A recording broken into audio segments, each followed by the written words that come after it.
We can turn off the music now. Probably close this down. Okay, all right. I'm getting my bearings. Look, I'm not even centered in the camera. Which way do I go? This way. All right, we're good. We're good. What's up? Took me a little second to get ready. I was like getting sucked into reading a comic book. What's up, Ziggy? And I started like, and I was like, oh shit, it's like 2:30. I gotta go live, and just kind of like hit go on OBS. Like went live, and then was like, oh, I gotta like set up the lights and like, put the microphone up, and maybe I didn't even fill my water. This is gonna be a thirsty stream. A thirsty stream. I do get it, cause look, we're in the Hey Dude. Mr. Ernst has been freaking riding me all day about nothing. He's from the city. He doesn't get this. He doesn't know. Hey Dude jokes. That's relevant and interesting, right? Am I centered yet? Fuck. I don't know. This stream's a disaster. We're starting it over. We're gonna just jump in, I think, because I don't know. Is there anything to talk about? I don't know. The Discord's been popping all day. Let's figure out what this needs. So, one of the things we're gonna do is punch out the clouds.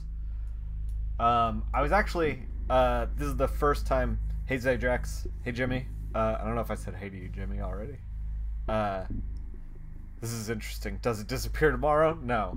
We were talking about Instagram stories in the Discord and like how to effectively use them and if they are worth your time at all. Morning. S. Robbins. How's it going? Yeah, we were talking about that, and then trying to figure out like what Instagram stories are even used for, and like we're all old. Or I'm old. I don't know how old you are, but I am old. And this is tough for me to figure out. This is not an easy thing. How do I effectively use this? Is this worth my time? Is like basically what I wrestle with all the time. So, hey Hobby, Nimish, what's up? So, Hulk Hoquin, Kate, what's up? Thank you for the subscription. Everything you own is now solid gold because you're a member of high society. Your dog, solid gold. You're welcome. Member of the Comic Book Coloring Society. So, okay, we gotta figure out like what we're gonna do with this. Now, this music is... Oh, I have the darkness on. Sorry about that. I was toying around with a lot of this light frightening background music over this whole thing.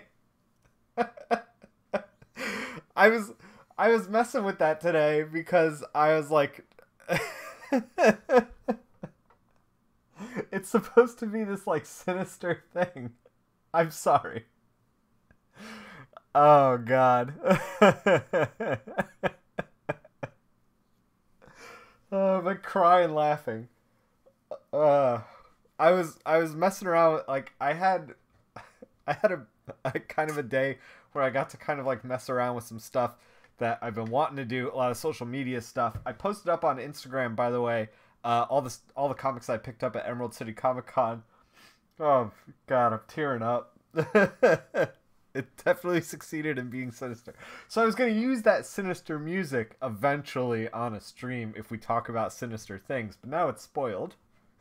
We just like joined the stream and it was just sinister.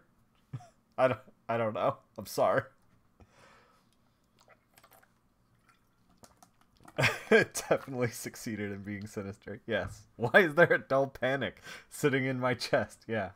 All right. Let's not panic. Nobody panic. I'm crying laughing. That was not the mood I wanted to set. Okay, let's figure out what we need to do to this. Um, yeah. So okay, normally if you've been in my streams before and you've watched me color before, this is fine. Yeah, it matched well with the devil shirt. Yeah. Uh, so if you are new to my streams and how I color, then like, you're probably like, oh, just, get this thing done. But like, here's the thing. So I was thinking about this and the way that McDaniel draws. We can turn this off for a second. So like, if we look at the way he draws and we want to like kind of complement that, here's the thing. Like, it's so slick. Like, he just, the way that he draws, and we gotta actually, this is like a multiplied layer. I think that I'm getting used to coloring in this kind of like inverted masking stuff. I'm getting used to that and I'm enjoying it a lot, and there's a lot of like grain in here. We can actually kind of like pull that grain out. We're cleaning up the lines from the scan. All right.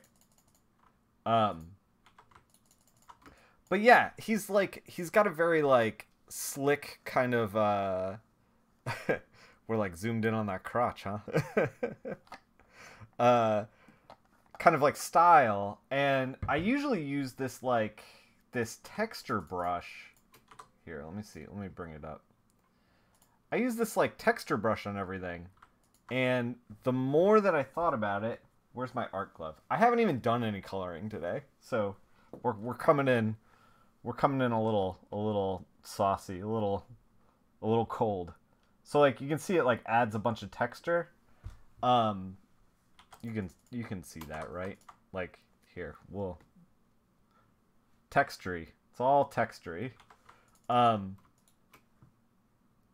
don't know if that works well for Scott McDaniel because it's kind of like the opposite of what he's doing. Inverted mask tutorial incoming. I mean, I can just let you in on it.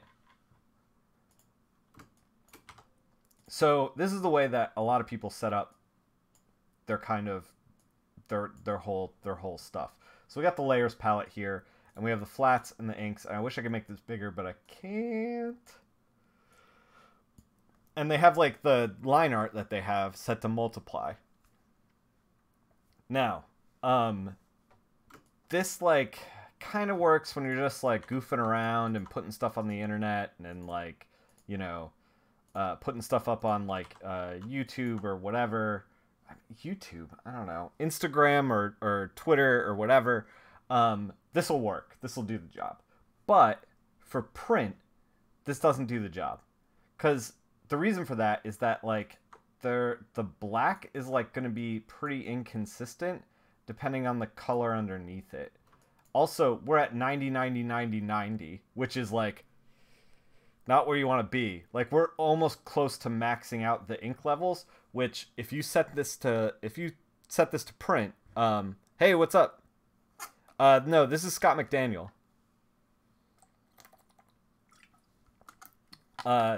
He is probably best known for his run on Nightwing back in the day. Back in like the early 2000s. I read that. That's what I know him from. So anyway, back to the tutorial. So like, yeah, you're going to end up with this 90, 90, 90, 90, and it's like, yeah, that's too much ink on the page. Like you'll end up smearing it. It's crotch McDaniel. Yes. We are spread eagle on this one. So yeah, it's not where you want to be. So instead of multiplying, and what multiply does, for anyone who doesn't know, is that it takes all the light colors and makes them invisible, and takes all the darker colors and makes them interact with the layer below it to darken the layer. Like it'll darken everything. So if you imagine it like the white becomes clear and the black becomes darkened on top of whatever's below it. That's why that, like, we click this, and it's like slightly different than the other one that we did. Like, we can click this one, slightly different. The reason that it has those slight differences is because, you know, it's interacting with the color underneath it. So yeah, we don't want that. So how do we fix that? We can turn off the flats because we're not going to worry about that right now. We're just going to select all, copy. So we've just selected everything. We're hit copy. And then we're going to, on this layer, we're going to hit this layer mask button. And you see this like little adjacent thing popped out on this layer. We want to alt click it, paste it in, and then invert it. So the reason that you want to do that, and invert is just Control I. The reason that you want to do that is because you want to think of like a mask, like a negative. Anything in the black is going to be clear, and anything white is going to be visible. The other thing about this is that, like, a mask, the way that the mask works is, like, because this scan is like fuzzy, we can get these kind of like imperfections in, like, or we can tweak it. We can tweak the mask. So like we can actually, let's just kind of brighten that up, level it out a little bit. So yeah, however, and this will work, like, it might look good, maybe. This might look fine. This might look fine. But like, the real advantage is like when you go back to this layer here, you can just fill the whole layer with black. And you see the lines like kind of jumped a second there between these. That's because we were applying this mask to this layer, like this line art, which is not where we want to be. We want this whole layer to be black. So that way, like, we're applying this mask, this negative, onto just black. And it looks like this. And now our blacks are going to be more consistent. And I mean, our negative, you saw it was grainy, it was a little weird. Our negative is going to be more consistent too, like 60, 60, 40, 100. And we can turn on the bottom layer and it'll stay this color. So like, this is, oh no, we're still set to multiply. We're going to set it to normal. Normal. 60, 60, 40. All right, let's grab one of this warmer red ones. Oh, 60, 60, 40. Let's grab this yellow one, I guess. This might be yellow. 60, 60, 40. Like the logo, 60, 60, 40. It like makes it consistent across the board. So your black is like, you know that it's going to print black. And you also know that it's going to print within the levels of like where you want for the printer. The other thing that you get to do when something like this happens is you like preserve the inks. Like the inks are set. Like you never mess with this whole thing. You don't mess with this. Like this is set. But if you want to like colorize the line art,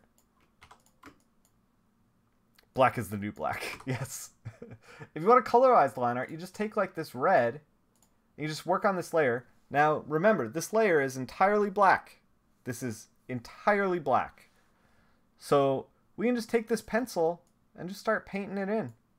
We can just paint it in. And you remember that this line art was like all grainy. You remember that? Had like, it was like fuzzy in places. Like when we painted this in, we're doing some cool stuff. Like this is the color we painted in. And let's round it out. 50, 100, 100. Okay? So like we put that color down. And in the middle, it's like 49, 99, 98. So we're close to like whatever this color was. But on the edges, because the edges are fuzzy in our original line art, it's actually picking up a little bit of what this color is and what this color is. These colors are solid colors. This pink is 12, 99, 20. But like this is 32,162. So like it's like halfway between, and that's the mask kind of like doing its thing. So we are taking, like, if we chuck the mask, we can just delete the mask. Delete it. This is what the layer mask, this is what the layer looks like. But with the mask, it looks like this. The other thing is like, say we, you know, we want to get like real buck wild. We want to get like completely nuts.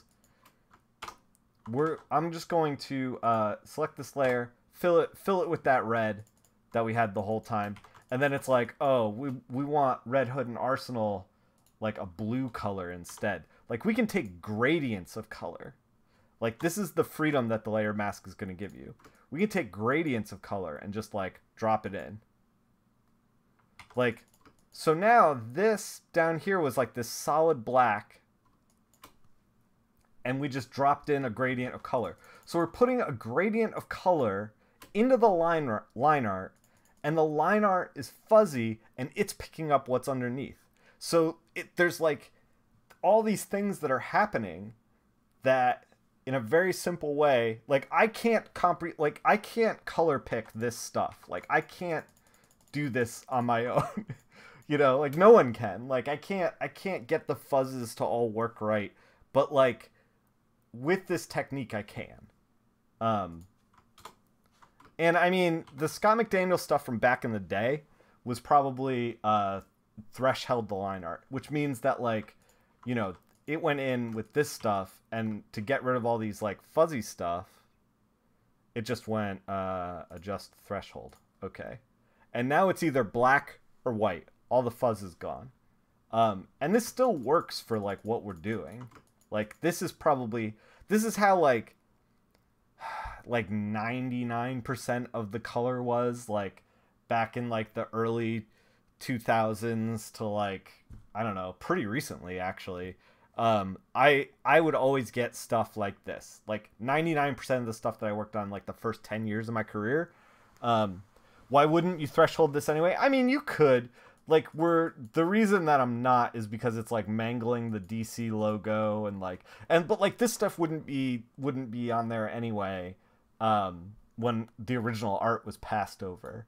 But like, I want this like variant cover coloring book thing, and like the DC logo looks weird, and we might fix that. But like, you know, I want to be able to do that, make it look like authentic and real. So that's why I'm not going to threshold it. But like, it really doesn't even matter. Like, the tech has come a long way.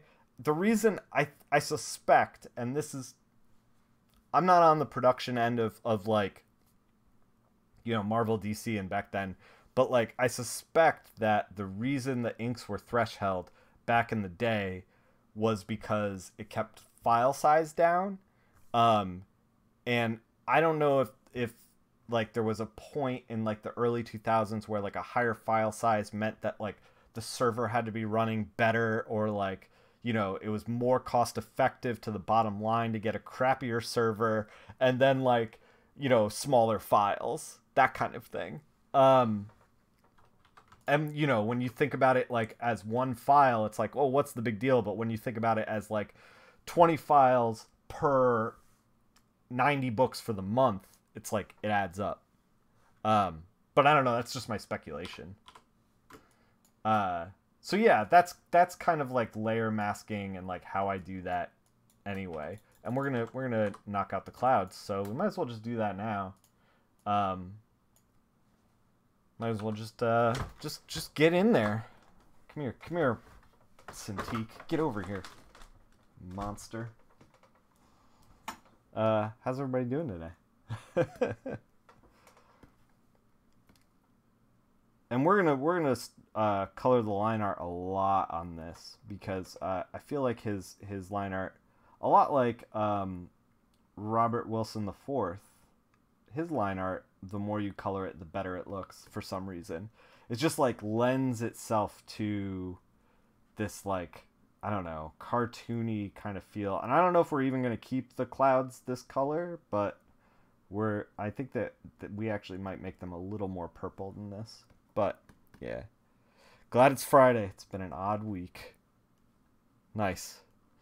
I'm also glad it's Friday. I haven't been able to take a weekend off because of the comic convention. So, like today, I kind of half took off, half not.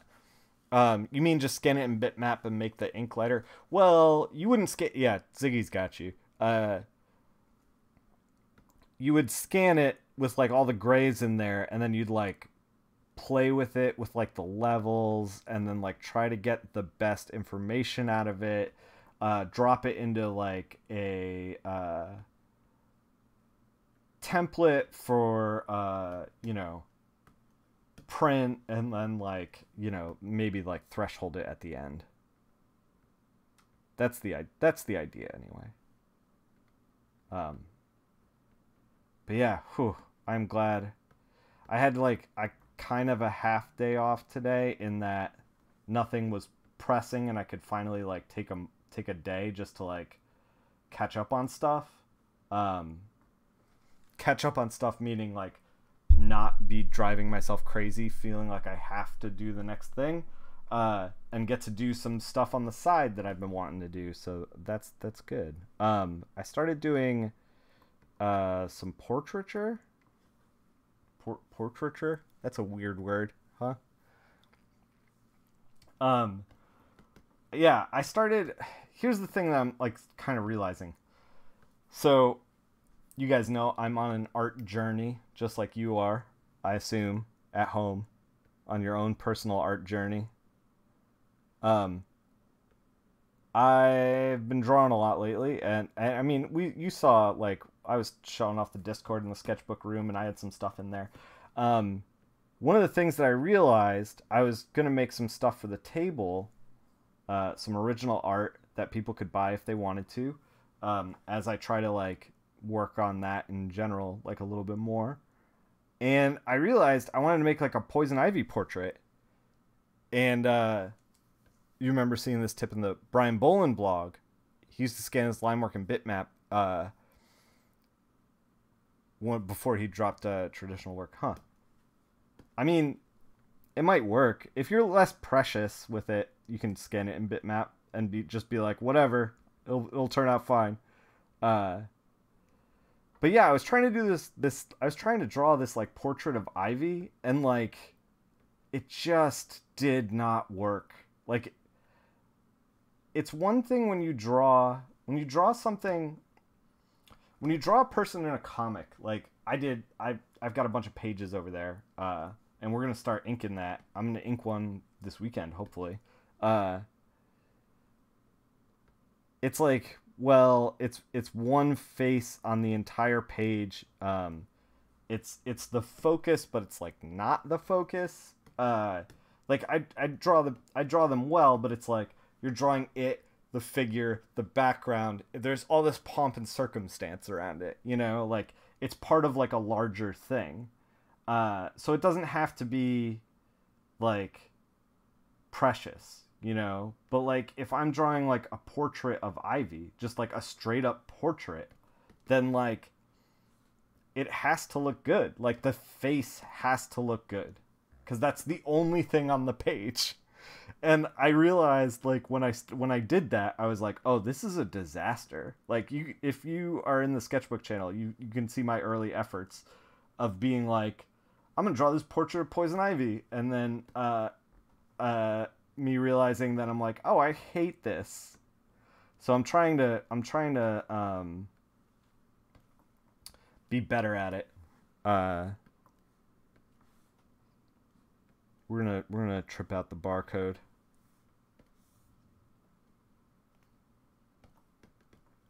Maybe a light blue to go with the other light blue.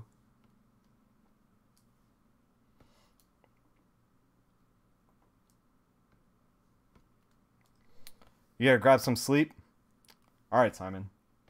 I'll see you later, man. Get some sleep. Sup comics and stuff. So, all right. Let's make the clouds like a little bit more purple. Like blend them in a little bit more. That looks good. Okay. We're gonna mess with the buildings a little bit. Yeah, so I kind of realized that I was like bad at that, and I'm trying to like figure it out basically. And I've been noticing people who are like good at portraiture, like Otto Schmidt and other artists, and I'm trying to be like, okay, what are they doing that like I'm not doing? And then additionally, I'm like trying to draw a little bit from life to try to break out of like my normal like 4 heads that I draw, you know? Transitioning from fine art to cartooning is rough. Yeah, I mean, so this is what I was going to talk about. So we want to make these guys a little more pink to match the background so that it looks like the light is like falling on them a little bit. And I think that the pinker they are, the more they'll recede into the background, which actually works for us. We should have duplicated the flats. I'm just realizing this. We're getting ourselves into trouble. So normally I would right-click the flats at the flatting stage and like duplicate them. I suppose we could like re-download the file. But that's not good content. We're not going to do that. We're just going to power through. I thought about it for a second. The reason that I preserve the flats is for stuff like this, where I want to grab all the windows, and I can't. Or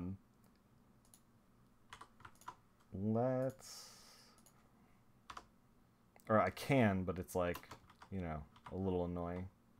I'm going to make sure that I'm not coloring somewhere else in here. Okay. All right.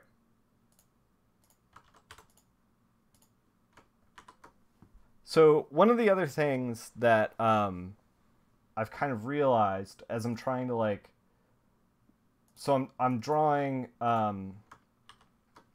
from photos on like Pinterest, just to get like a variety of heads and a lot of practice in.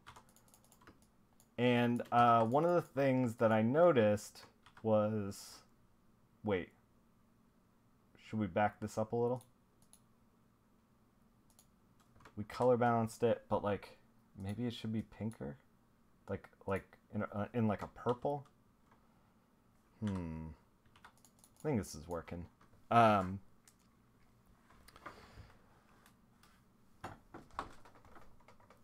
mean, you can't beat yourself up like that. Diotro was saying that you remember you used to think your strongest point was face expression when you were younger, but then you started to look at guys you admire, and this aspect you noticed 90% was trash. Like, everybody is just at a different point in their art careers. Like, this is the thing. Okay, all right. This is kind of like, it kind of touches on something that like I think is like core to my value now. And we talked about this maybe a tiny bit like on the previous stream about me being a dingus when I was like out of art college, snobby and just like, you know, kind of a jerk. I would like, I don't know, just kind of like write people off, but like I came to realize that like we're all on like an artistic journey, and just because you don't get it now doesn't mean you're not going to get it later. And just because somebody is getting something right now doesn't mean they're going to still get that thing right, or it's going to hold their interest later. Like, everything is always in flux at all times. You know, like, so I hate it when people like beat themselves up over things, because it's like, yeah, dude, you'll figure it out. Everybody will figure it out. Dude or lady, or anything in between, whatever you identify as, we'll all just figure it out. We're all just pinballing around with each other. We'll figure it out. Don't get down on yourself. We're on a journey. It's kind of hippie-ish, but like, I don't know. I think it's true to a degree. we're gonna put a little bit of bounce blue light into this purple. We really tripped this thing out. I thought we were gonna do a very straightforward cover, of like superhero jumps around, and we're ending up in this place of like oh, it's just pink and blue and like neon, and like that's fine. It's engaging. I'm into it. But it is definitely not where I thought we were gonna start with. So anyway, I'm doing this portraiture, and I'm realizing two things. That like when I overthink it, dude is, yeah. This is the thing. Is like, okay, dude is unisex. I agree. However, I always like to say my dude as like a unisex across the board like thing. But hey, McComicker, what's up? You guys are raiding. Thank you for raiding. Also, everyone should follow McComicker and Connor. They just posted in the chat. You guys should follow them. They put together comic books. They're streaming all the time. So if you like me, you'll probably like them. We're doing some mansplaining here. No, well, this is the thing. Is like I feel like my dudes is like a just blanket term for human beings. But like I don't know. I don't want to like presume anything or step on anyone's toes or like offend anyone. Like I care about you guys, and I I want to come at you with respect. That's all. At any rate, yeah, I feel like, so I was like, okay, I'm gonna fix my portraiture, like I'm gonna, that's that Keanu Reeves surfer talk. Yeah. It's ingrained in me because I lived in the 90s. Everything is dude. So I think we deselected everything that's not the buildings. I gotta give this thing the once over. We missed the guns. We missed the guns. The guns are a critical element to this. And the bullets back here. Oh god, it's a disaster. Okay, let's put that bounce light in. Then we'll talk about portraiture. And my personal journey. Because I know you guys are invested in that. So we put a little bounce light in there. A little like secondary light, kind of thing going on. We could go like deeper on these buildings, like putting a lot more detail in. In fact, I don't know. We could, but like here's the problem. Oh, thanks, Connor. I don't know what the point in having male privilege is if you're not abusing it constantly. Who did the lines? This is Scott McDaniel. He's in the corner on the stream, right there. He's in the corner on the stream, and he's in the description, I believe, or the title of the stream. By the way, his Twitter feed is at Scott McDaniel 0. I know it says Scott McDaniel O. I think it's just the font. Sorry. Let me catch up on chat. In my case, it was something like, you noticed it wasn't looking good. Something like you were pushing the bar. You can't torture yourself in a technical point, but you need to be honest. Sure. Some people really feel the genderedness of it. Of dude, yeah, I know. Especially considered dude and guy have feminine forms. Yeah. But it's been the default in English, right? So it's like I'm trying to rewire my brain. You forget exactly when you decided. Yeah. Dudette, of course. Yeah, dudette and gal. But it's like I also am in the mindset of like I've been with my fiance for like about 9 years now, and like I don't even see other girls anymore, like I'm just like I'm happy at home. Like everybody's dudes to me now. I don't know. Gal sounds dismissive for sure. But like, I don't know, does guy sound dismissive? It doesn't. I don't know, man. Language is weird. The point is I just don't want to like offend anybody. Oh, so I was going to say before I started noodling, because I'm thinking about a million different things. Yeah. Hello, Kate. you know what I mean. Like I'm not like oh yeah, did you see that girl? I can't even catcall properly. Hey, did you see that girl? I wonder what her opinions are. She looks like she's really smart. This stream is a disaster. Fuck. Y'all is the best option. Chicks, man. Yeah. Howdy. Yeah, we're just gonna switch over to Howdy. I bet she's got a nice set of opinions. Oh god. I'm like, this is the second time I'm crying and laughing on stream. You can tell that I'm over my like bullshit of like being tired and being bogged down in comics because I'm like having a good time. Also not being 16. Yeah.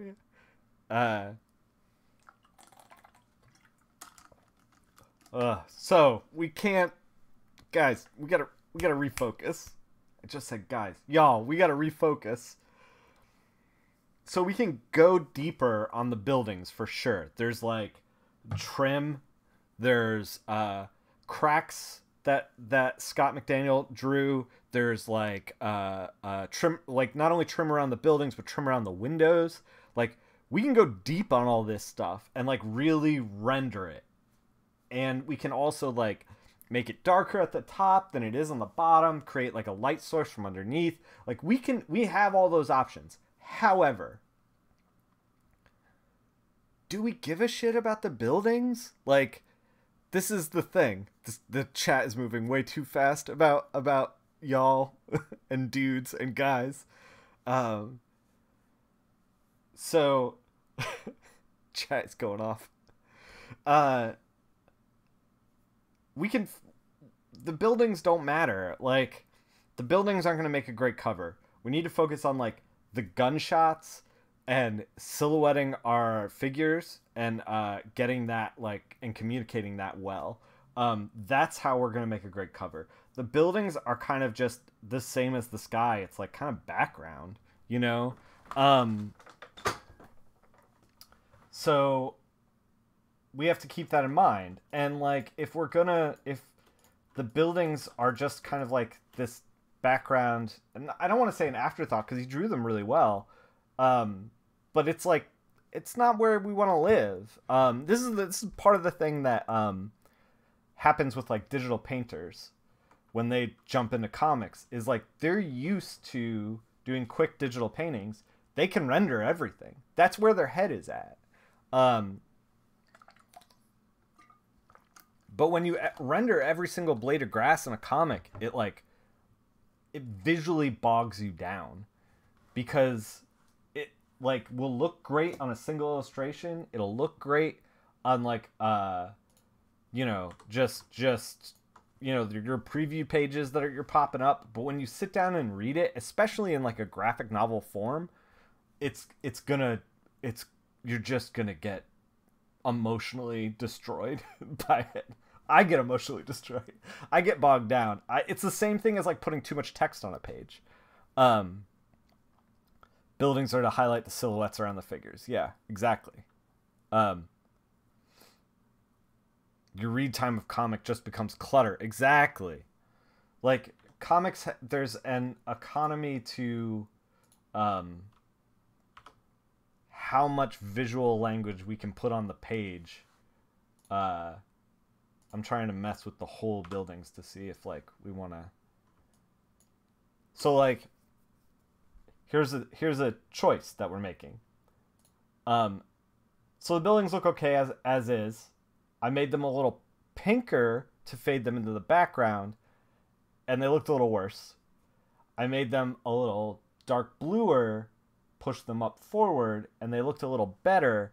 And I think that we're going to go with this like dark blue wash. And I know that like the difference, if you're sitting there at home, the difference between this and this, you're like, why the fuck are we even talking about this? This small nuanced bullshit of Nickfil. But like, look, first of all, mind your tongue. Second of all, how dare you? third of all, it's going to pay off in the end, because once we start to like render the gunshots, having the flare of the gunshot against a darker image is going to make it pop more than it does. So like being a little bit darker but still playing in the same space is gonna be our best interest. Yeah, I'm offended for you, Nick. The call. You're thinking about inking that John Byrne's Spider-Man page. Some fine buildings don't really make the storytelling more charming or dynamic. Yeah. Yeah. I'm catching up on chat. The blue wash is cool, sets the stuff back. Yeah, you should make those buildings look like they're covered in individual grass. Right. The thing that I'm like thinking about with the buildings, the only other thing that I think we gotta address is it might behoove us to put a small gradient of color from the bottom to the top, because we also have these guns, and I don't want the extreme foreground guns to blend into the background bullets or the background buildings, but I do want to keep the black up here around the logo, so we might end up kind of messing with that at like the very end.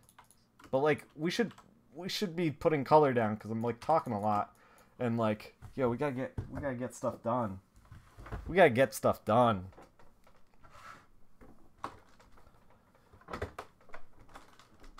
Yeah, 2 Pro. I'm on top of it, Connor. Do you always get a robocall? Yeah, robocalls are the worst. You want to feel the concrete of the buildings. Do you, though? Alright, so, as I said before, we can't really use the dingy brush that I use for everything. So we're gonna try to just like not do that. We're gonna just try to hang loose, I guess. I don't know if we can hang loose, but we're gonna try. I'm just throwing in some like gradients of color, kind of trying to make things pop a little bit more. This is just like a radial grad set to screen. Trying to just like make it look like a little more dynamic and a little less flat. I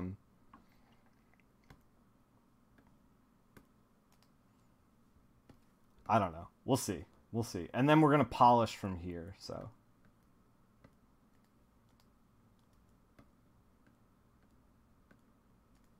Because obviously, you know, we can't, I don't know. This is like, it's a little much. It's a little extra. We'll get there. All right. Let's get in on these details. So, the way that I usually handle this stuff is like, I'll pick the background color or whatever, or the darker color, and just like set it to 50% and just kind of like go in here and just like add a secondary kind of thing of color, you know, like just trying to keep it within the same like range of colors, but make it a little more interesting. We can actually just black out that whole side. Trying to think of the way this mask works. But you see, like, by just like color picking the dark color there and then 50%, we can kind of like figure it out. To be doing this on one layer, I mean, I don't know. Is there any other way? Like, how about this? Connor? You work in color for 15 years, and then you tell me how many layers you need? Sound like a deal? We're going to kind of do what I was doing before by kind of like taking a chunk out here. Like that. Kind of looks all right. We're getting like a weird shape in here. We'll fix that. All right. We're getting a weird orange. All right. All right. Let's think before we leap.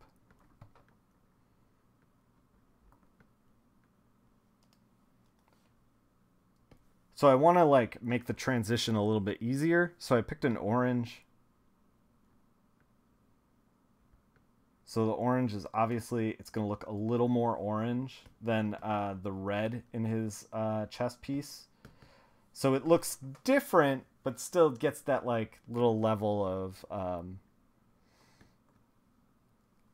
gets a little extra. Gets a little bit of superheroing. You like those bats? Yeah, the bats are dope as hell. Oh man, Scott McDaniel still got it.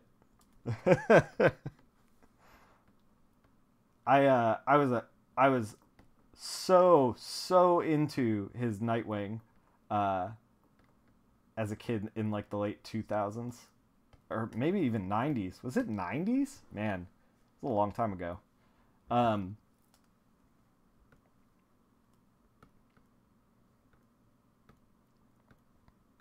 That was a long time ago. Oh, so I was talking about portraiture and stuff. The screen lightens. Yeah. Yeah, it's the opposite of multiply. And if you're working in RGB, screen will actually be a little bit better in RGB than it will be in CMYK, but multiply will be a little bit worse. It's kind of funny. I don't know. Photoshop, little quirks. But yeah, let's talk about the portraiture. And the thing that I've realized in the past couple of days is that so I was trying to figure out this portraiture stuff, and the more that I like, I was like looking up Lomas heads and like trying to like figure out the method, and I was getting bogged down in like a lot of like, does this look right? Is this correct? Where like the structure of the head is such that there's like a typical head where like, you know, it's you draw the ball and the eyes are like just under the center line, and then like, you know, the nose is like 1/3 down, and then the mouth is like another third down, and like blah blah blah blah blah. So like you kind of end up in this space of like, I got so turned around by like all these things that were like, well, I gotta be like this far down and this far across, and like this thing has to line up with this thing, and blah blah blah blah blah, that like I forgot to cartoon like along the way. Like it was harder for me to just I'm just like, you know, just drawing heads, like trying to get better at drawing single heads. Basically I realized, I was saying this before, Connor, but I don't think you had joined us yet. I've been like trying to think of like stuff to put down on the table, trying to get into drawing a little bit more, and I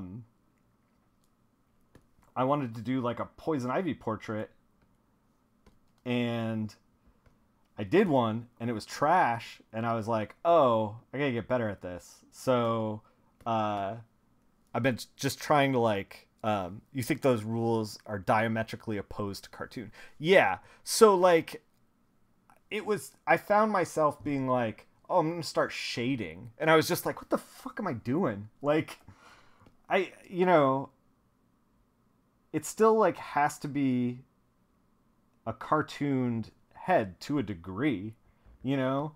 I don't know. It was a weird thing. So But I don't think that stuff is like not worth learning. If you're out there and you're like, Nick says Andrew Loomis is full of shit, don't don't spread that around. I think that like, so I did a bunch of heads that are, man, I feel like I want to just like lighten up the skin tone a lot. Is that crazy? That might be crazy. This is a weird shape. We're going to get rid of it. So I did a bunch of heads that like were fun to do. They're fun to put in the sketchbook, but they're not cartoony. And like I learned a good bit from them, but like I don't know, they don't like, they're not going to go in like a sketchbook thing. Hey, thank you for the follow. Basil, I don't know. I'm trying to keep track of follows, but I don't have a ping that goes off. So, thank you. Appreciate you.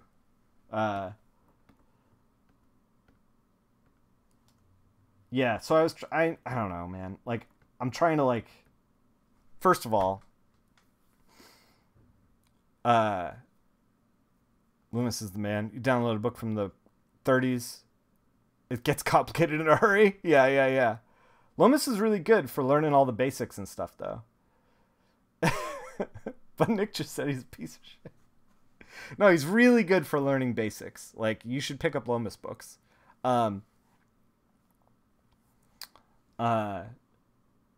He is very, very, very, very talented. Although, some of the language he uses in there about women in general, so like a product of the time, I guess. Like, I don't. If I could like hop in a time machine and meet him, I wouldn't. I just wouldn't. So yeah, there's that. There's that going on. But also, yeah, his basics are very good.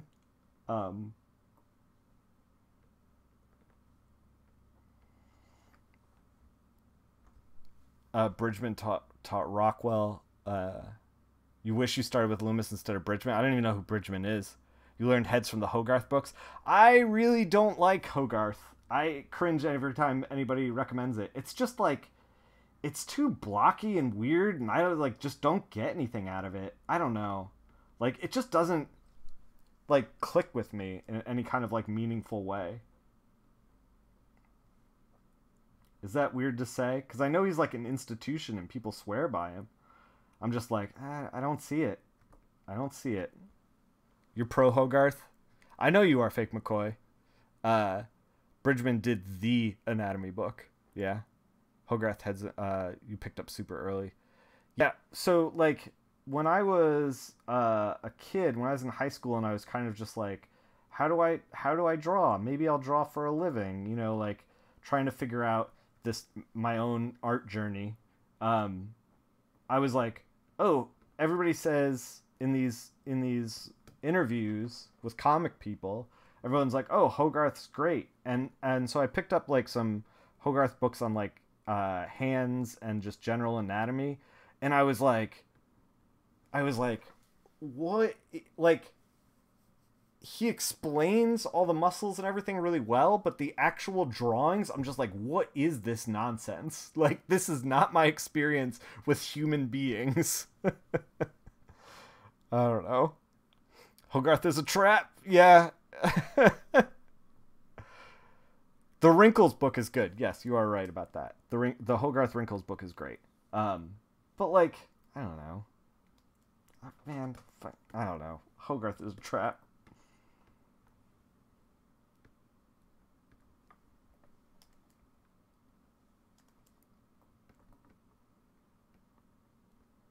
So Arsenal's like red, but is he like bright red, or is he like, if they put him in the movie, he'd be red, but he'd really be black?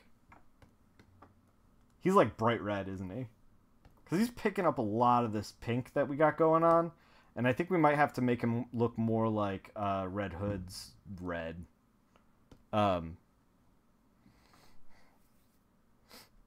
Bridgman is much more functional than Hogarth. Yeah, I'll check it out. I'm like trying to figure this stuff out. So anyway, my point is that like I feel like once I had like a day of like, if like you're describing to an alien how to draw a head, like I did a lot of that portraiture. I did like 3 pages of that the other day.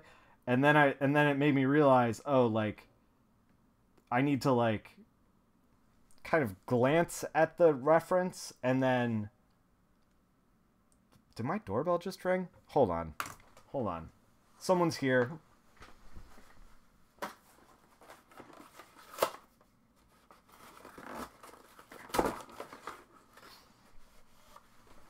I mean, you can just post memes. I'll take it. I'm trying to get in, like, I feel like a fucking raccoon trying to get into this thing. I feel like I know what this is, and I wanna, oh my god.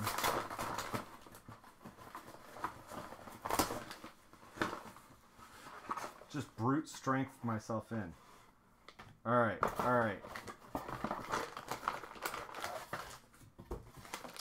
I got a bunch of little camera gear. I got this little tripod, and a pancakes or bread fight me. Oh my god. Unboxing ASMR. Except I just ripped into it. I got a little tripod. I got a little shock mount for the voice recorder so that when people tap the table, it doesn't register and shake. I'm excited about that. I also got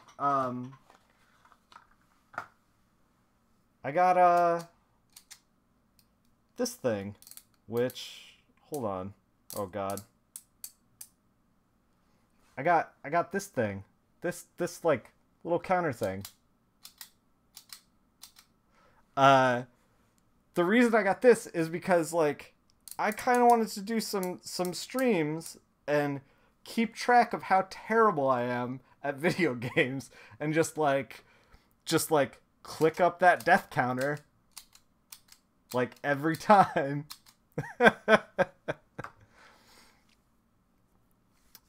You should get one of those gloves. You got a big boy Cintiq? Oh, that's sweet.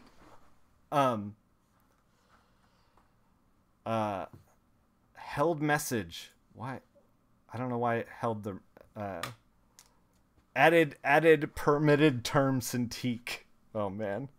Yeah, I'm moonlighting as a doorman. That's what's going on. No, I just thought it'd be like a fun thing to do on stream with like everything else. I don't know. We'll see. We'll see how much use I get out of it. It's cheap. I don't know. I thought it'd be fun on stream.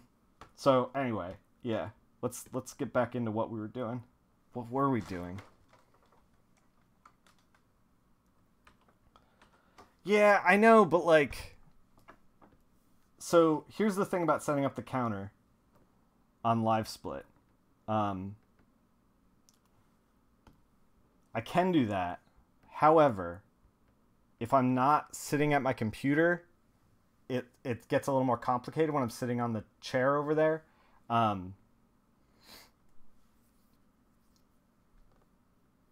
And I just, you're going to check out Shadows Die Twice? Maybe. I kind of, I don't know. I also own like every single Dark Souls game, and I haven't played any of them. So like those might be fun to do. But like I was playing just lots of death in that game. Yeah, for sure. Please don't be gone when you get back. I won't be. We're not even close to done yet. Yeah, I was playing, speaking of ninjas, I was playing a Shinobi game, and I mean, like, I'm much more of a retro gamer these days than anything else. And holy god, that Shinobi game just emotionally wrecked me. You think you're good at games? Like, you are not. You are not. You play retro games, you find out real quick what you're good at and what you're not good at. Shinobi's great and so hard. Yeah, so I was thinking, like, we could play some Shinobi on stream and, like, tick up the death counter. And then at the end of the stream be like, okay, let's check this out. Okay, 105, you know? be kind of neat. I don't know. And the other thing is like I was watching that's why you don't get a lot of people who say playing Dark Souls is hard. Yeah, I played some Shinobi the other day. I picked up the Genesis 6-pack. Zelda 2. Yeah, I own it. I don't have like a good setup to hook up a Nintendo and like get a good signal out of it. Maybe eventually. But I own I bought the Genesis 6-pack and I was checking out all those games that are in there. 6-pack is like this little cartridge. It was a retro thing where they put like 6 games that were older onto a new cartridge at the end of the Genesis lifespan. And everything is difficult on that thing except for Sonic, and like that's it. Sonic the Hedgehog 1 is on there. What else is on there? The second Shinobi game, which is actually the first one that has the title of Shinobi to make it super confusing. What else is on there? Columns, which is difficult and brain breaking. So turns out your TV has a Twitch app. Oh yeah, put me on the big screen. I need it. Yeah, so we'll be tooling around with that stuff. I also the wife is not impressed. Well, sorry. I don't know what to say other than that. Let her, if she wants, I can just run a like Game of Thrones episode in the corner or something for her. We do picture in picture. I can't really do that. Twitch will bust me.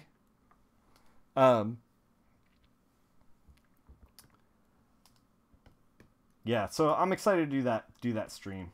So we're gonna take all of these yellows that are in Arsenal back here. We're gonna take them all, and we're gonna lighten them up, but we're only gonna lighten them up from the ground up, like basically from the gun flares up, because I do want them to fade into this yellow, but like I think it'd be kind of neat if they were like closer to white in some areas. Yeah, now we're cooking. All right. The other thing that I wanted to kind of toy with, and we're gonna be knocking out some line art at some point too. So I think it's gonna come together really nicely, but it's gonna take time to get there. You can send it to your neighbor's TV from your phone. They need to lock down their Wi-Fi, or we can just start like rolling through the neighborhood and broadcasting to all the baby boomers who haven't locked down their Wi-Fi. That tickles me. All right, so I mean, this might be a little much. I was thinking like this is gonna be a little much. My initial thought for like how this cover was going to be set up was that we were going to light it from above and do like a rim light around the figures in the back here and then like around his head. But we've already went around his head with the gunshots. So maybe we should just roll with the gunshots and I should abandon my original plan. What's that, chat? Yes, you should kill your babies. Wait. No, but not within the context of art exclusively. Meaning, like, if you have a good idea and you think it's a good idea and you cling to it and it turns out it's a bad idea because you're clinging to... I don't know. I'm explaining this bad. What I'm saying is like, you hated it when PewDiePie's fans did that. You will never... Oh, my God. That does sound actually terrible. Don't do that. You love it when colors do those hard edges. Yeah, I'm into it. We're gonna knock out line art and stuff. It's gonna look awesome. But yeah, I was thinking about doing this hard edge thing on the top. And what I mean by kill your babies is that like, if as you go along the idea doesn't work out, it doesn't help you, let it go. Send it out. Send your human child out into the woods and let the wolves devour it. That's my advice to you. and won't ever be taken out of context. You always say digital lets you cryo freeze your babies? Yeah. I like that. I like that expression too. All right, let's figure out. We don't want that. We want like an orange, but we also want to keep it tight. Keep it tight. All right, let's figure this out. All right, we're getting there. We're getting there. Just kind of like adding a level of polish to this whole thing. We got to start messing with the bullets and stuff eventually. Hey, sweets. Shan just got home.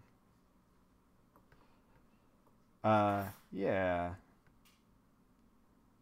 Sorry, I got sucked into what we were doing. So, okay. Bats and bullets, of course. Yeah. I don't want to like get bogged down in like all of this stuff and then forget about the bats and bullets. That's not where we want to live. Chat says hi, Shannon. She says holla. She's cooler than we are. That's why.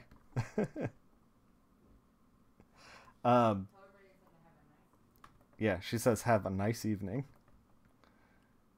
All right. I'm trying to figure out what we're doing. I'm just kind of like noodling.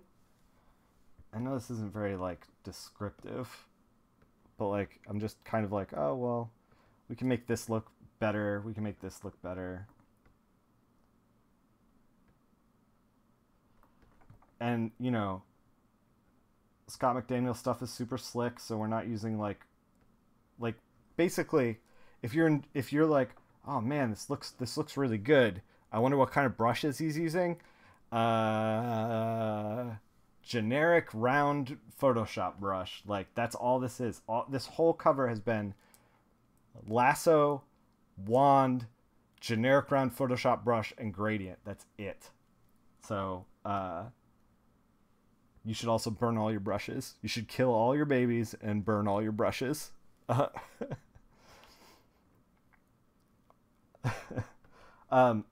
Yeah. So, Connor, are you doing any conventions coming up? I saw Charlie was at WonderCon, and I was like, man, he needs a partner. Nick Hard Round Flarty. Yeah, tell me about it. Hard and round. Man, I should. Yeah, I know. He needs a partner out there, man. You gotta get his back. People don't want to meet the writer. The writer isn't a dynamic, interesting personality. Sorry, Charlie. Charlie's literally at the con right now, so he's never gonna see this. So it's fine. That makes it all right. When they can't catch you, it makes it all right. You applied for New York Comic Con? Oh, cool. I also applied for New York Comic Con. We'll see. See if I get in. I'm always like, you know, colorists should get in. I should be fine. I did like a lot of really good work. But I also get nervous because sometimes, depending on who's reading the email, they're just going to be like, colorist? Out of here. We gotta book Frank Miller. Get this Nick Flarty chump out of here. You know, I don't know how it's gonna go down. Flying to Cali is expensive. Yeah, I just got back from Emerald City Comic Con. I feel you. It was a beast of a trip, financially. So yeah, we'll see what happens with New York. You have like local cons in your area though. You're in Jersey. Like you could just do some smaller shows, man. I don't know. The only reason I ask is because I started all the stuff that I was saying with the audio stuff with the shock mount that I got just now is that I'm trying to make some content on the road, and it'd be cool to sit down with you and talk comics sometime. Talk Kubert School, because I have a little bit of a fascination with the Kubert School. I didn't end up going, but I had gotten in, and so I'm like just really curious about it. Yeah, that'd be dope. Yeah, we'll do it sometime. You got to come out to a show though. That's the thing. Is like you got to come socialize with your peers. Got to get out of the house. That's the tough part.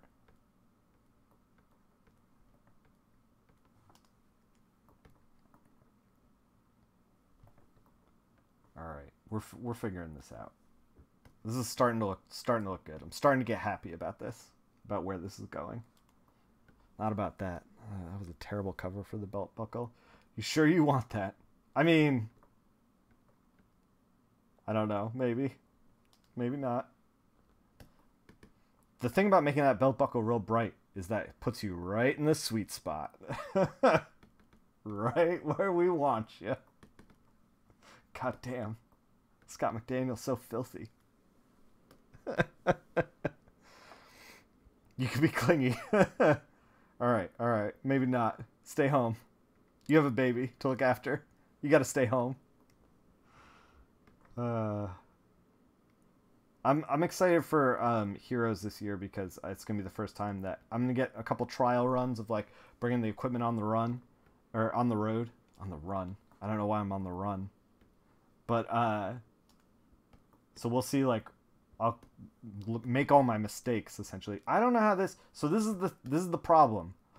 At some point along the way, I grabbed something and pulled a grad through it. And a little bit of it picked up here. You see this right here? This like ring? This is like, I did a color fill somewhere. This is what happens when you don't save the flats. Heroes is in Charlotte, yeah.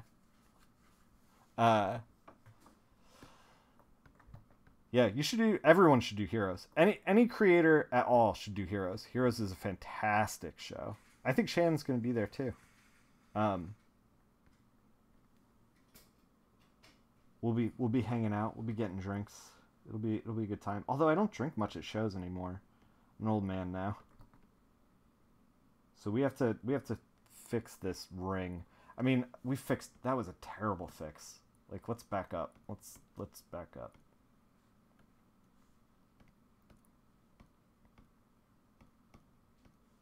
All right. Let's grab the whole ring. I don't know what. Oh, we were messing with. Skin tone was similar. You get scared of the cost of a... Yeah, you do need to apply for Heroes. It's a smaller show. You get scared of the cost of hotels. I feel you on that, but like Heroes is also like you would do really well at Heroes because you have a strong portfolio of pages. Do you sell? Oh no, you do everything digital. You don't sell any pages. You might do really well like selling commissions and stuff like that. Heroes is very much like an original art kind of show. I used to bring markers there. I'm thinking about not doing that anymore though, like bringing markers. But I'm basically making originals for Heroes.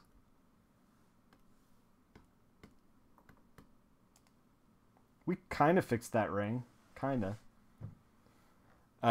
You need to prepare some analog work. Yeah, I hear you. I mean, or don't. You know, whatever you want to do. I was actually talking to we're gonna talk. Let's talk. You know what? Let's talk some process, and let's talk about some advice that I got over Emerald City Comic Con. I was talking to Paul Renwand about process and how I was like, you know, I feel comfortable in Photoshop, obviously, for obvious reasons. But I felt like if I wasn't doing like pencils, like actual pencils on a board, then like I was somehow, I don't know, cheating the process or like missing out on something. And I asked him, because he does everything digital, like everything across the board. If he ever feels like he's missing out and selling commissions or selling, you know, whatever. We got a hardcover coming, so you can sell that in sketches. Yeah, man, for sure. Put that hardcover on the table. Like you and Charlie, like I know you guys are doing well with Kickstarter and everything, but like you really also like Kickstarter's phase 1. You really also just got to like pound the pavement and like put your book in front of people and sign some stuff, like not for this book but for the next book, you know what I mean? Like people come to cons, your audience comes to cons, they have a good experience hanging out with you, and then like they remember you for next time and they remember you for the next time. It's so like, you know, you follow through in the marathon that is comics. You build those relationships. Jeremy, actually, while we were at the show, there was a family that came up to our table who have been seeing Jeremy at Emerald City Comic Con for the last like 6 or 7 years. Like it was a long, like huge amount of time. Like Jeremy has seen their kids grow up, and they are all dressed as members of the Bat family, and they always get a picture with Jeremy because he worked on Batman stuff like back in the day, and so Jeremy sees them every single time. So you get all these like cool, like I don't know, fan interactions. Like that's the stuff that I love with comics that you can't get in any other. Like what other medium can is that going to happen in? Like there's no writers convention. I mean, maybe there is, I don't know. And like you can't do that really with movie stars. Like it's a thing that's unique to comics that I think is really cool. I'm sure that I'm butchering that story about that family, by the way. I'm sure that I've left out details and whatever, but it was really neat to see. It was because I am stealing Jeremy's experiences as my own. Sorry, Jeremy. We gotta figure out this helmet. I think we're just gonna throw a grad through it and then just redden it up. You have to wear full fly fishing regalia to avoid being robbed. Other things other than being chained to your desk? Yes. Yes, there are. I don't know if I like this shape on the mouth, but we're going to leave it for now. We're getting close to... I got to work on the boot down here. I'm trying to assess like what needs to be tweaked and what needs to be left alone. You too will have a family that grows up around your work. Yeah. So yeah. So I got that advice from Paul, and he felt that he never like missed out on anything.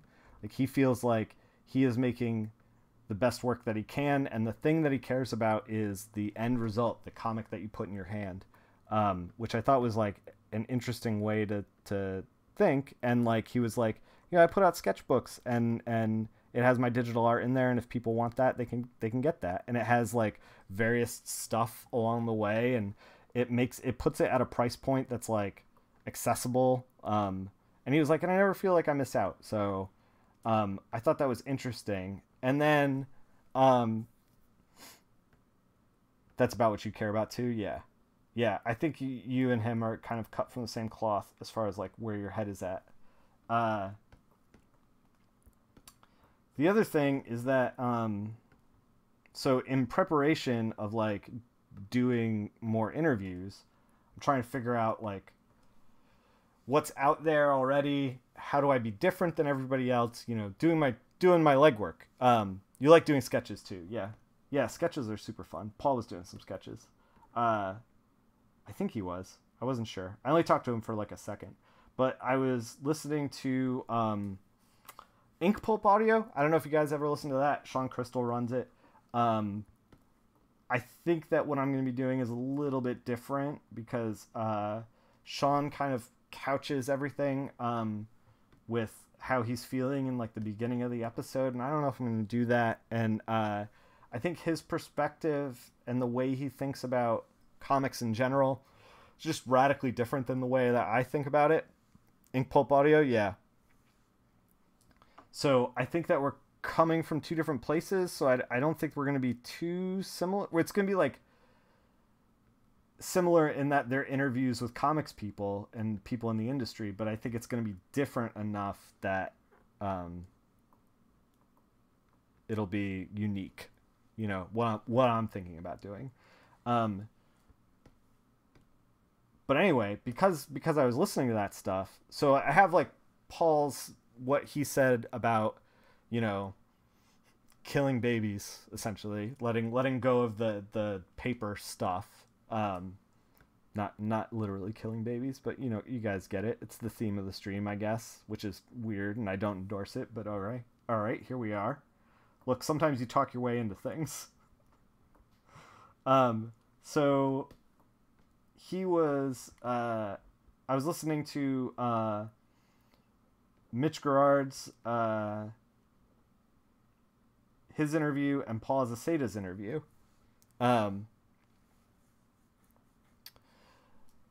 So both of those interviews, one of the things is that I thought was really interesting was Mitch was talking about, since he works like pretty much all digital, and I've heard Mitch talk about how he does like pencils, inks, and he was saying that he was like, I call it that because that's what people know. Like when I say pencils, inks, that's something they can like wrap their mind around, but it's really like photo reference that he shoots. Hey Graffiti, yeah man, you like came by and then you bounced. You had stuff to do. It was good meeting you, and it was good meeting Kristen as well. Meerkat. She told me her handle like 3 times. I'm sorry. I know your real name now. Yeah. Yeah, Mitch is great. So he does these like, basically like shoots everything, like total reference for the whole comic, puts it all together, and that's pencils.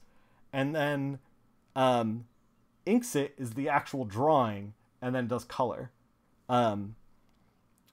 Mitch is coloring some of your pages. That's wild, Travis. I'm excited for that. I did meet Meerkat. She's doing a pinup for you guys. That's awesome. Her work is so good. Yeah, she's great. She was a very lovely person, as was Graffiti. You guys don't disparage Graffiti in the chat. He's a good dude.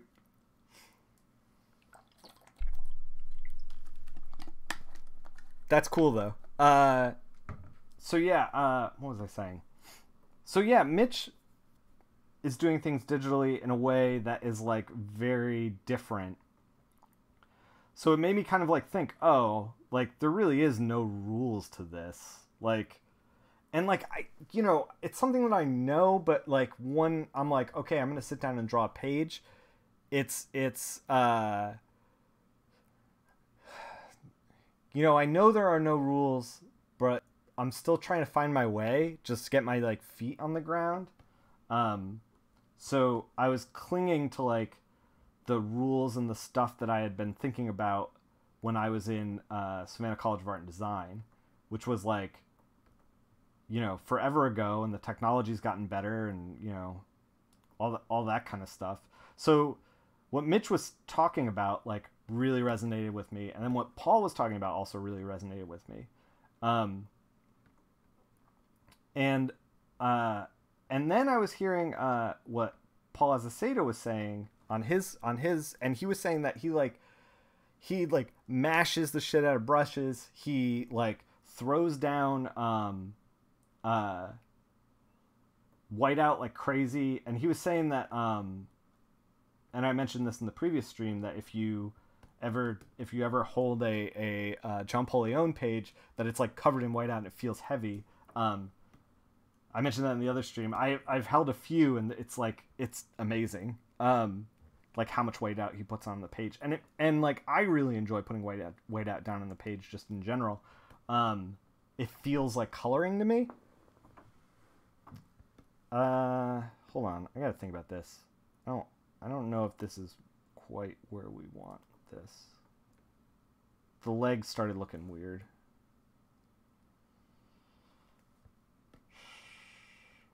All right, let's throw the grad in for Red Hood.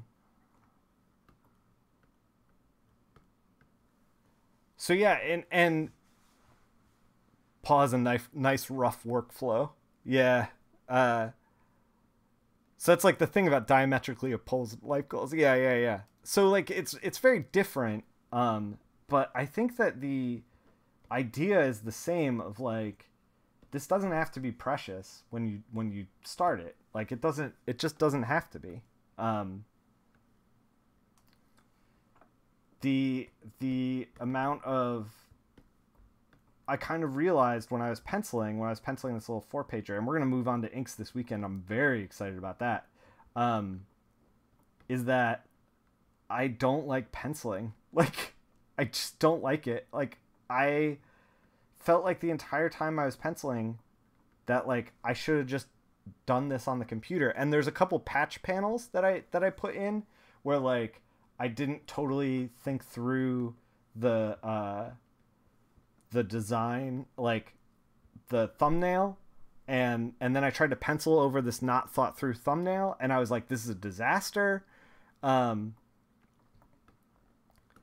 I was like, man, I gotta like patch something in, and then I just straight up drew it on the computer, instead of like trying to hold on, instead of trying to pencil it, and I'm just gonna go straight to inks, like. And I think that's like because I am not as practiced at penciling, and I need to draw things multiple times to get them right. I don't think penciling is like where my head is. I think I need to make fully penciled pages and then ship it over to inks. Like, but this is all, yeah, like watching Jim Lee pencil where he erases a section like 10 times. Whereas somebody on Photoshop would just leave it and suss it out in inks. Yeah, so like, man, I think that like this is all to say there are no rules, and like I've been, the reason that I did these 4 pages is because I wanted to figure out like where my head was at as far as this stuff goes, because like I don't know what I'm capable. Like my skill set is so much different than it was 15 years ago when I was getting out of college. And so like I don't know what I'm necessarily capable of. So I'm still trying to figure it out. Like this stuff was the 4-pagers like a kind of proof of concept, you know, let's kick the tires kind of thing. And I'm glad that I did this rather than just jumping into pages. Or jumping into like something long form. It's definitely for the best. You worry about paper texture when you erase like that. You need a good inker to compensate for that in rough paper, you guess? Yeah, maybe. You pencil digitally, you erase 10 times? Yeah, exactly. Like, I just feel like, I don't know. I want to do, and this is the thing too, is like, I don't even want to pencil. I just want to do like tight layouts. Like, I want to do like dynamic, interesting layouts that are a little bit tighter, that are not quite pencils, so that when I ink it, I'm not bored and I'm still loose. Having no fear is a thing that Jump Leon or Jim Lee says are masters at. Yeah, for sure. Like, that's the thing, is like, you gotta have no fear just to like try shit, to get out of your comfort zone. I was saying before, I don't think I have to like complete these thoughts. I haven't seen Chris Somney's very tight layouts. I gotta check those out. But I've seen him ink before, and it resonated with me in a big way, where he's like using a Sharpie and stuff, and he's just like, just put these lines here, and then he's like, I'm gonna brush just these parts and then fill in the rest with black. It was really interesting.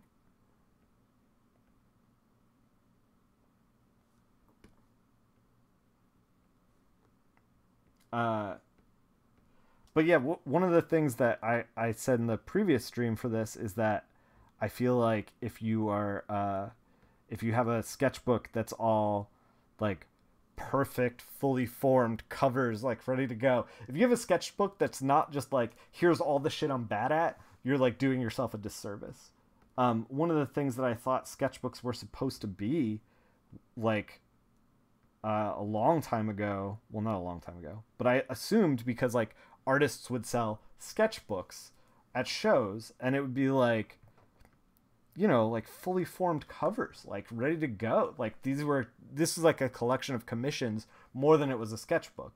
Like I am starting to realize that all sketchbooks are trash sketchbooks and that there are no rules and we should just do whatever we want just to get like the best comic we can get. By the way, speaking of, we gotta get rid of this. This does not look good.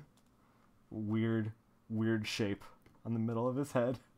All right, let's. I've kind of figured out these bullets. Man, Scott puts down like these like wild marks on his page. Man, he really, speaking of being in the same mindset, this is radically not how I draw. Like, it seems very tight, very, like, fluid. I don't know. It's weird. I like a lot of mark making. Used to have, like, 3 or 4 layers of pencils processed for your analog work.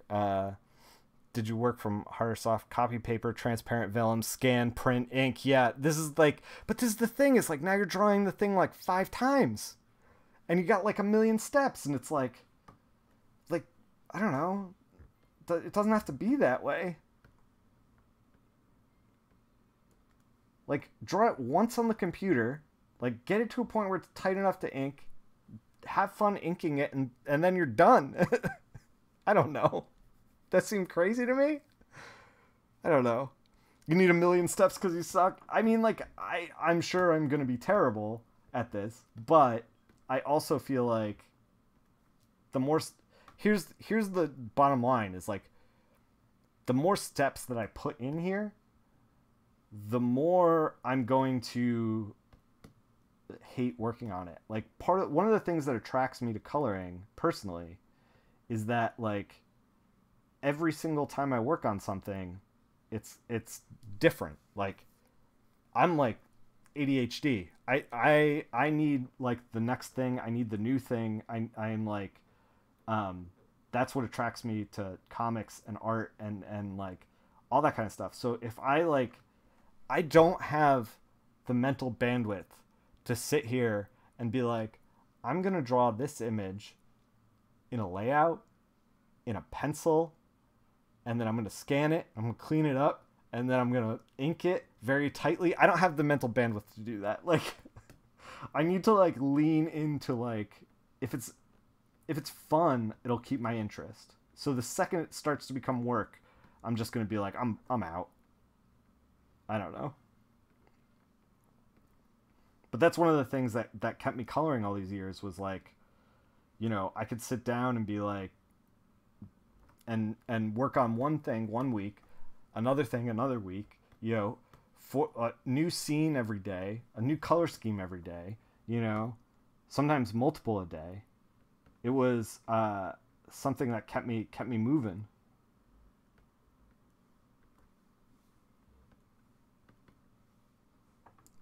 You just started doing traditional inks and you love it? Yeah. See, this is the thing too, is like I like the mark making of traditional inks, and I've done enough. This is some of the stuff that was resonating with me with Paul Azaceta, was that like I've done enough digital to know that like I'm not going to be happy with inking digitally. Like I've made enough marks in Photoshop to know that like this is not where I want to live digitally. So I'm like, let's pencil it digitally, put it all together, and then ink it in real life so that I can get like these weird marks and like have a weird time with it. And then like let's put it in Photoshop and like clean it all up to like a fully functioning kind of comic. Yeah, I don't know. I'm getting excited about making some content, making some actual finished comics. Yeah, Yeah, use transparent vellum, then transfer. Oh my god. You're scared shitless to draw it? No, you just gotta jump in. Sajex. You just gotta jump in. Here's the thing, like, we were talking about this a little bit in the Discord, but nothing matters. We're all gonna crumble into dust. Work never lasts forever. Just start making stuff. You know why? No one's gonna remember it. No one's gonna see it. No one's gonna remember it. It's gonna be gone in 200 years. Who cares? You're gonna be gone in 200 years. There's no point in anything. It's a bleak, dark worldview. And, hey, Brendan. It's a bleak, dark worldview. So, you know, throw up some Instagram stories. You should start playing that Dust in the Wind song. Yeah. But yeah, being precious is a trap. Yeah. Play that eerie music for this. Right. We need like the I can't do the eerie music. I can only do it on this. I need like the long stare in the middle distance in that eerie music.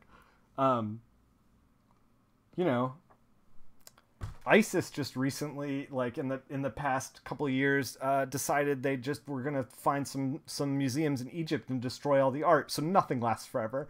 There is no guarantee. Like, that stuff is hundreds of years old and it's now destroyed. So, you know, fuck it. You just got to start making stuff, and you got to make stuff for you. Like,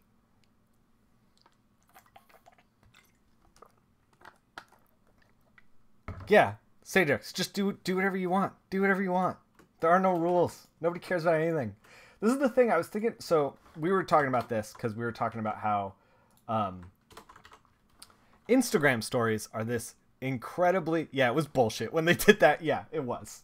I mean, put it on the long list of things to hate about ISIS, but, like, I was trying to figure out this gun flare situation. Exactly what kind of yellow we want to put down.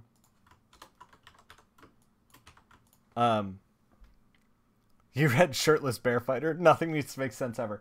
Yeah, well, like, not only does it not need to make sense, like, you just have to have fun with it, but it's also, like, I was thinking about, we get so caught up in, like, the craft of things, and, like, making things correctly, and making things, you know, perfect, issue to issue, day to day. You know, you get so caught up in, like, the trees rather than the forest that, like, I don't know that anything I've made in my entire lifetime, and I don't mean this to be sad, I don't know if anything that I've made in my entire lifetime has had longevity beyond 5 years. And I don't mean that to be sad. I think it's, like, freeing, because it means that, like, you know, there's no pressure. There's, like, I can just do whatever I want. Like, I don't have to be precious. It doesn't have to be perfect. Like, we can just create. We can just, like, live in a space where we are, like, making the thing that we want to love, you know? And then it's like, you think about, like, 5 years and the temporariness of comics. But, like, think about, like, what has the longevity of, like, a generation? Watchmen? Mouse? Is there anything else? Like, what is the next generation going to read that I read? Or 2 generations from now? What would my grandkids read that I enjoyed? You know? It's like living in a time before social media, no permanence. You watch too many instructors, you think, so when you see reviews or whatever, they always point out all the flaws. Yeah, you gotta, like, tune that out in your brain. You gotta turn the editor off. Hellboy, Persepolis, yeah, I mean, like, there are works, but it's like, we're talking about under 10 comics. Maybe. For, like, I would say Mike is, do you ever feel you're looking at too many artists can be overwhelming? Absolutely.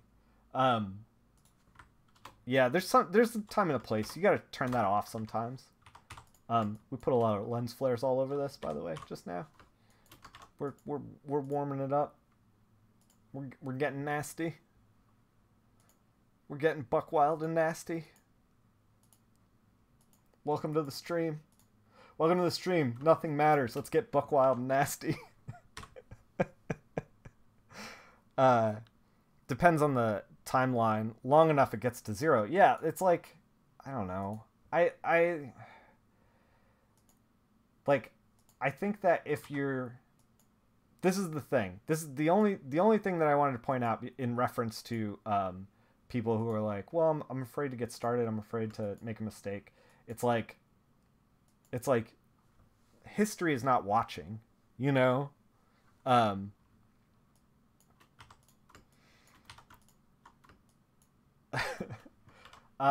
feel like, you know, make the stuff that you want to make to the best you can make it, but like cut yourself a little slack. This is one of the things that you know, like, I know that like there's two kinds of artists who are out there in the world. I feel like there are artists like myself who are like, oh, I'm just gonna have fun, you know, like it's not a battle sometimes, but cutting yourself slack is a good lesson for sure. The other thing is that like I think that and we're reddening up the black underneath the line art right now. We might tone some of this down. I'm checking the other monitor because this one's set up for print, and that one's kind of like more what people look at for like the internet on their phone, which is the only place this is going to go. Also realize the first 1,000 pages are just learning. Yeah. The point that I was going to make is that like there are some artists who are just like, I'm going to sit down, I'm going to do my work, I'm going to enjoy it as I do it, and I'm just going to go. And then there are other artists who are like, you know, everything's a battle. They're just like miserable all the time. They're trying to get it to work, and it's just like a struggle. And I can't buy into that mentality. Like where you're like agonizing over getting the hand right, and it's like, dude, somebody's gonna read this panel for 5 seconds, and in 2 years it's not gonna matter to anyone. Like, I don't know. You just realized how much you can accomplish on your passion projects, even just doing a little bit every day. Yeah, for sure, definitely do that. And then you realized how much you would have already accomplished. Yeah, if you didn't put it off. Yeah. Oh, let's fix the DC logo, by the way.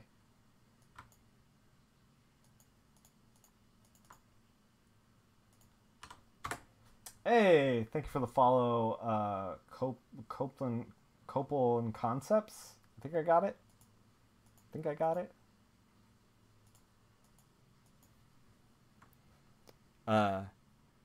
You folks been drawing? Not really. Yes, but it yeah. See, that's the thing. You don't want to take it not seriously, but you don't want to take it too seriously. Like, if it's making you miserable, then that's a problem. If you're enjoying it, if you're not putting any kind of work into it at all, then that's also a problem. You once saw Connor spend an hour drawing a single tree. Yeah, but that tree had to matter. That's the thing. That's the thing. That tree probably really mattered. We're gonna see if we should punch out some of this line art. That is not the right layer.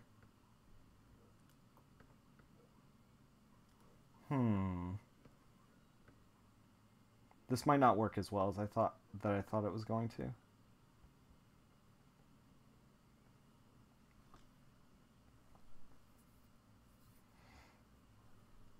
It might have been the white ash. Yeah. Then you gotta get that right.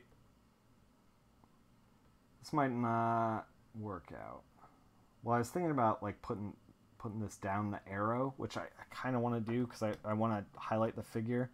Um, I mean, maybe it'll work here.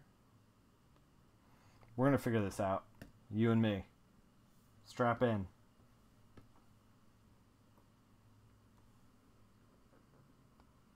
So here's why it's not working over here is because there's like pixels of color that's like all over the place, and we're trying to make it one solid color. You know, we're trying to make it one solid shape. I think that we can get there. We're just gonna have to tweak the line art too.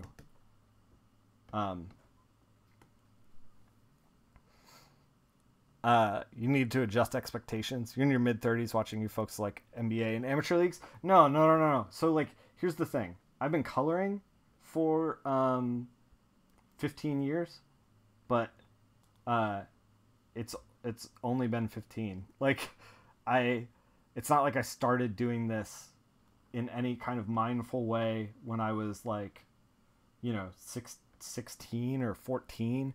And then I went to art school and I was drawing when I was in art school, but I hung it up for 15 years. Like, when I was coloring and like trying to make this work, I stopped drawing.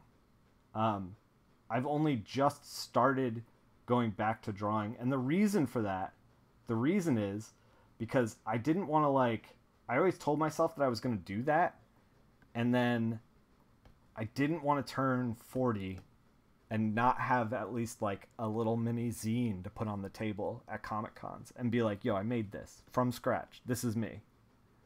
I didn't want that to happen, because I knew if that happened, then I would be like totally giving up on it. You drew, though. That's the foundation of color via I mean, yeah, but like,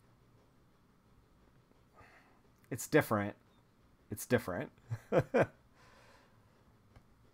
mean, I don't know. I feel like there hits a point where you're just like, I don't know if that's like a midlife crisis, by the way. I'm just kind of realizing that. But there, maybe I have a serious problem with regrets and I don't even know it. Nothing matters. Wait, we got to get back to the nihilism. My point is that, like, dude, just jump in. I know a lot of people who are older who just like, they just started. They just went, you know? You just gotta go. And here's the thing too, is like, you don't realize this, but like, when you're a kid, and you're trying to learn something, you're awful at that. You're awful at learning things. Because you're like distracted by things and you're bored, and like, it's hard for you to pick up concepts. When you try to like really get into stuff as an adult, you're like when I was like 18, or sorry, older than that, like 20, and I was in college and I had to like draw a bunch of hands for an assignment, I'd be like, oh, not this stuff. And now, yeah, Tom King became a pro in his late 30s for sure. And then now I'm like, shit, my hands are bad. I need to sit down and draw some hands. And I'm like, let me look for good reference. Let me sit down and draw hands. Let me sit down and draw hands every day before I get to work. You know? It's like, there's something that clicks in your mind where you're just like, you just get better at it. I don't know. You like learn better. Does that make sense? That's gotta make sense.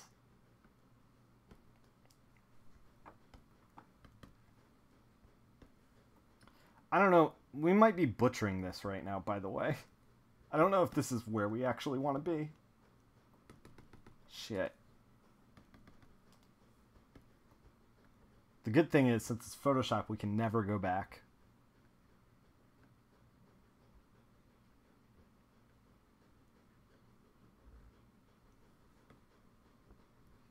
You see what I mean by, like, now that I'm cleaning this up, it looks a little better. There's all these, like, free floating pixels and stuff.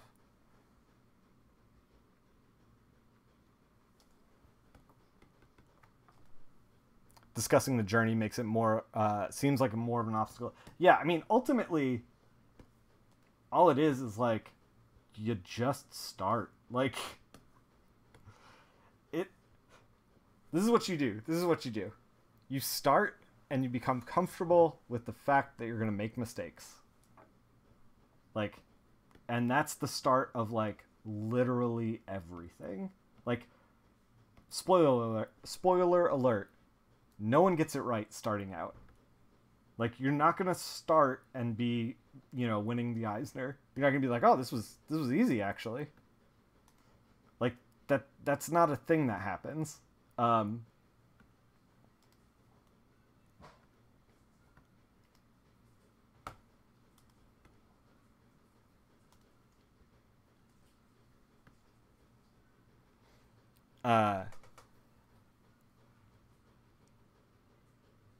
But do they get jobs? I don't understand. Discussing the journey. Do it in your mind. Yeah. Trying to follow along with chat. But I think you guys are, like, a little bit behind me or something. I don't know. Or maybe I'm not smart enough to follow along.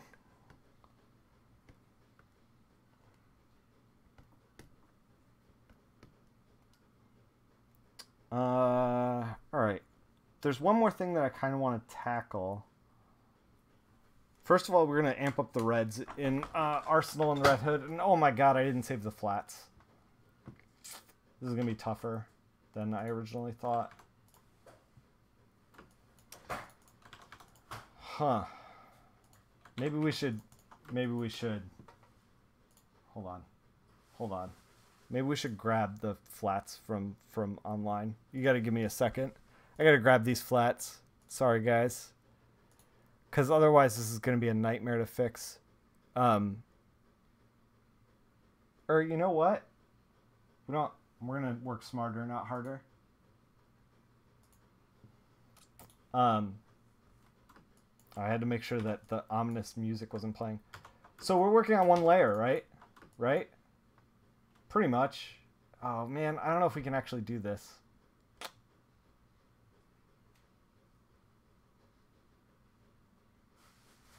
Let's work smarter, not harder. Did I snapshot that appropriately? Okay. Is this going to work? We're going to go back to the beginning.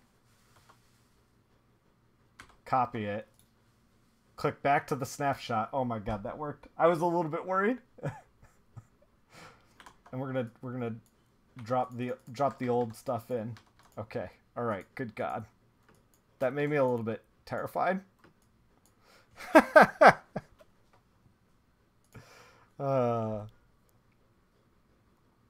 You stopped yourself from name dropping. Good. Yeah, I got that Hey Dude intro. Yeah, the TV show. Yeah, let me tell you, Mr. Ernst has been on my ass all day.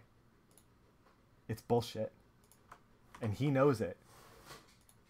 Fucking city guy over here trying to tell me what to do. We're amping up the red in the Red Hood. I don't think we need to do it here. Maybe on this chest symbol.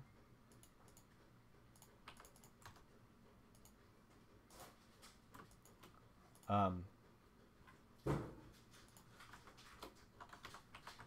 of want to make it red. Like, logo red.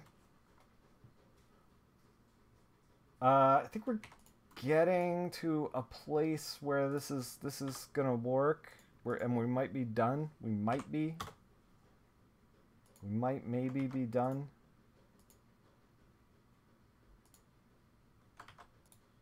Remember when I was like, we gotta tone these flares down? Well, maybe not. Maybe not. Maybe what we needed this whole time was to amp them up. Oh, there's two things I want to do real quick. I do want to separate Arsenal from Red Hood a little bit because they're like right on top of each other. in the language of what we got going on here. I think that is going to be pretty easy to do. We'll see. So let's turn this off and we'll sample all layers. I'm trying to like deselect, trying to only select Arsenal, but I want like everything he's doing, line work and everything. You can't even believe I toned down the glowy. Well, the thing is like, okay, so here's the thing with the glowy bits. Like, it looks good on my monitor for print. It does not look good on my monitor. Oh, I still have the bats. I forgot about the bats. How long has this been going? We're over 2 hours. Are we going to have to do like a third part? I really don't want to do a third part.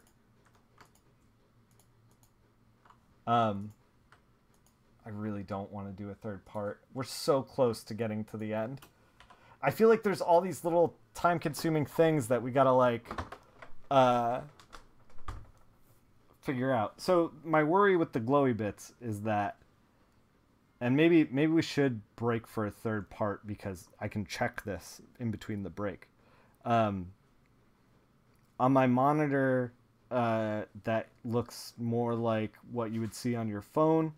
That is not set up for print. The glowy bits look like they look a bit much. They look like a bit much. And on my monitor for print, that's a little bit darker.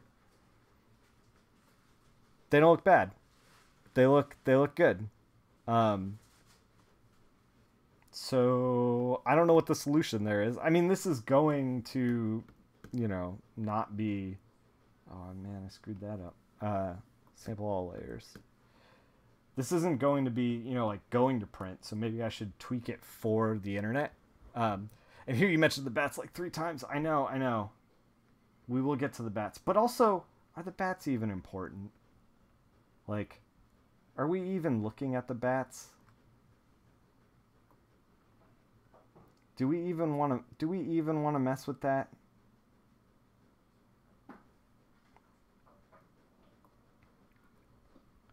So I'm trying to get as pixel perfect as possible, but I don't know. It's not that big of a deal. So we can take a layer between the line art and the glows, pick up this red, and just kind of like gradient some of that pink background in. Like that. Kind of separate Arsenal from Red Hood a little bit. This is like before, after. This is such a minor thing, but like the color meter is to correct the monitor, not Nick. Yeah. The bats are all you're looking at now. Yeah. Like, I don't know. This looks like a little much too. Maybe we can like minimize it a little. Yeah. Just trying to push his legs back just a little bit. And then we were going to do this for the buildings too, so let's do that. We don't have to do it for all of the buildings, but I do want to do it especially for the stuff down here. Kind of like blend it in a little more.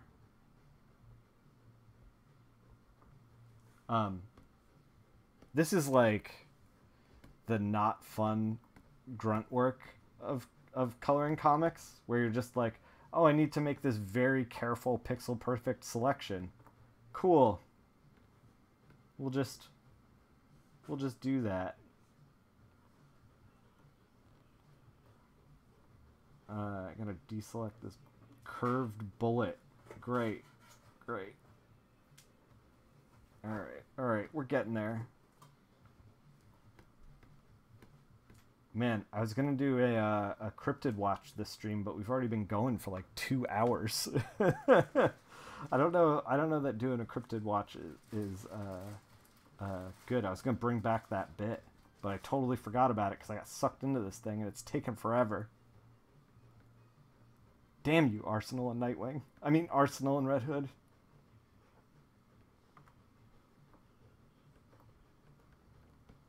broke my mind. All right, we don't need to go this far north. But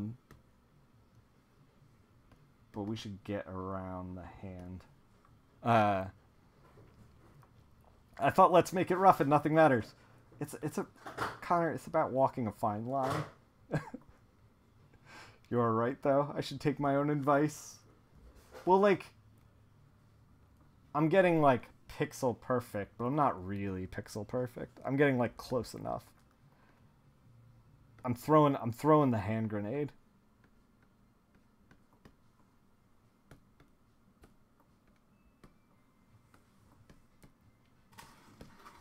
Let's see. We've got all these fuzzy lines. Oh my god, this is the most annoying. Cryptid? Yeah. Mixed messages, man. Yeah, sorry. Yeah, so I did a thing a long time ago on the Loveland Frogman. Is he real? And the answer is yes, of course. And I was going to do a new cryptid and let you know if he's real or not. But we kind of ran out of time. We're going to have to do that next stream. Next color stream. Oh, look at that. We forgot a couple pixels up here. Who cares? Burn it down. Nothing matters. We still have to do this whole side. I'm going to push this till tomorrow. Or push this till next week.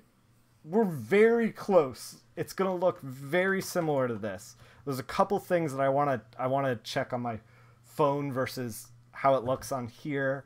Maybe do some like so next stream is going to be like some RGB tweaking. This is just, it's going to take too long to like do all the other stuff.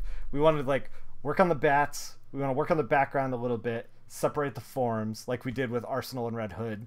Send it to print. Yeah, we're done. My time is money. But we're hitting like 210. Thanks, Connor. We're hitting like 210. It's like almost 5 o'clock on a Friday. I just kind of want to be done. Just let me have this. Yeah, you too, Brendan. We're going to play some games this weekend, probably. We're going to try to at some point on the stream. And then we'll be back on Monday to finish this up. We're going to finish up the bats. We're going to do final thoughts on the backgrounds. We're going to do a cryptid watch. We're going to be doing, we're going to be checking some levels and stuff. I'm going to be figuring out these glows. We're going to get it right. We're going to sit down and we're going to get it correct. It's going to be a shorter stream, but we're going to get it correct. And it's going to be subtle, beautiful things that you're not going to want to miss. Get the shapes. Get the straps. He's got to finish this. Oh, God. No, please no. So I'll see you next week, and we'll knock this thing out. Until then, you know what to do. Keep making comics. See you then.